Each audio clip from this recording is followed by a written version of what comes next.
Ahojte, dnes vám predstavím pomocníka najmä pre opatrovateľov, asistentov alebo našich blízkych.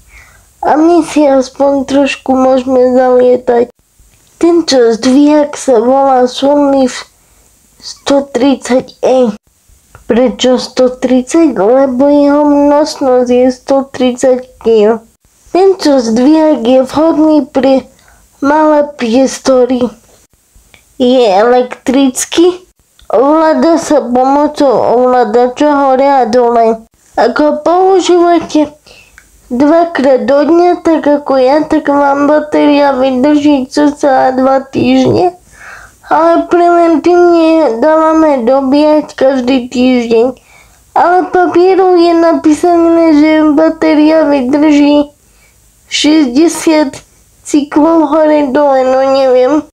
Tak je dôležité ukladať za chrbát človeka tak, ako je ukázané na videu, nie opačnou stranou, lebo potom sa môže pomotať a môže potom človeka tlačiť. Jedna časť vaku sa zapína okolo pásu človeka. Druhá časť vaku sa dáva po podnohu a vychádza medzi slabinami, tak ako vidíte na videu. Kolesa na zdviháku sa rozťahujú pre lepšiu stabilitu zdviháku aj preto, aby sa lepšie zasunul pod vozík. A ja mám už vyskúšané, že není jedno, ako sa lana zavesujú na zdvihák, lebo potom, keď to nedáte tak, ako vidíte na videu, aby sa to prekrižovalo, že zadné ide dopredu a predné ide dozadu a sa to prekrižuje, keď to dáte len halabala, jak vám príde, na ktoré chcete. Tak potom mám skúsenosť, že človeka potom tlačí ten vlak, najmä medzi slabinami. A už idete hore a už sa dvíham hore. Človek sa trošku cíti ako na hojdačka, ale je to veľmi bezpečné. Prvý, druhýkrát možno je to také, že človek nevie do čoho ide, ale je to veľmi bezpečné, cítite sa s tým v tom pevný. Čo je ale fakt blbé na tomto zdviháku pre démočkárov je to, že ako my máme neustále napnuté tie nohy, tak ako vidíte tu, mne sa stále zamotávajú tie nohy do kablov a už sa tak stalo, že sme mali povytiahnutý kabel a sme sa čudovali, že čo zdvihák pípa. A to boli povytiahnutý kable, nie vybitá baterka. Lebo vybitie batérie signalizuje pískaním. Ja som mala možnosť vyskúšať 2 druhy vakov. Prvý bol veľký a druhý, tento mi sadol ako uliatý, ako keby bol na mňa ušitý. Lebo keď som bola v rehabilitačnom centre, tam mali tie vaky, ale neviem, čo to tam mali za vaky, keďže mňa tam všetky vaky tlačili v slabinách a ten ma netlačí. Ale sakra, si dávam pozor, ako ma do toho vaku dávajú. Inak zdvihák má hmotnosť 39,9 kg. Nejaký silný chlap ho kľudne zloží aj na 2 časti, lebo to rameno sa dá vybrať a máte z toho keby 2 časti. Spodnú časť kolieska a vrchnú časť rameno a môžete to preniesť napríklad v dodávke.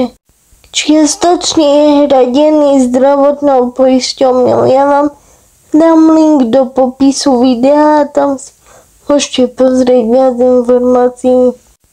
Prípadne kontaktovať firmu Letmo, oni vám určite radi poradia. Ja mám ho momentálne zapožičaný za určitú finančnú čiastku, dokým si nevybavíme vlastný.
Všimnite si ten prst, ktorý ukazuje na koliečko. Ak sa vám, nedaj Bože, zdvihák pokazí a človek je na zdviháku, točením tohto kolieska smerom dole dáte človeka bezpečne na posteľ alebo na vozík.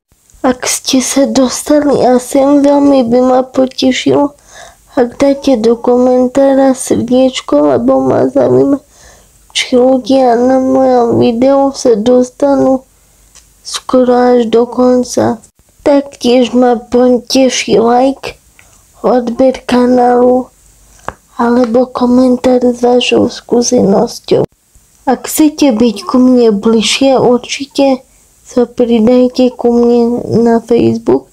Cieľ ma posúva vpred, kde vám schválim žiadosť. Taktiež mám aj TikTok alebo Instagram. Prajem vám pekné ráno, pekný večer, pekné poobede, podľa toho, kedy budete toto video sledovať. Ahoj!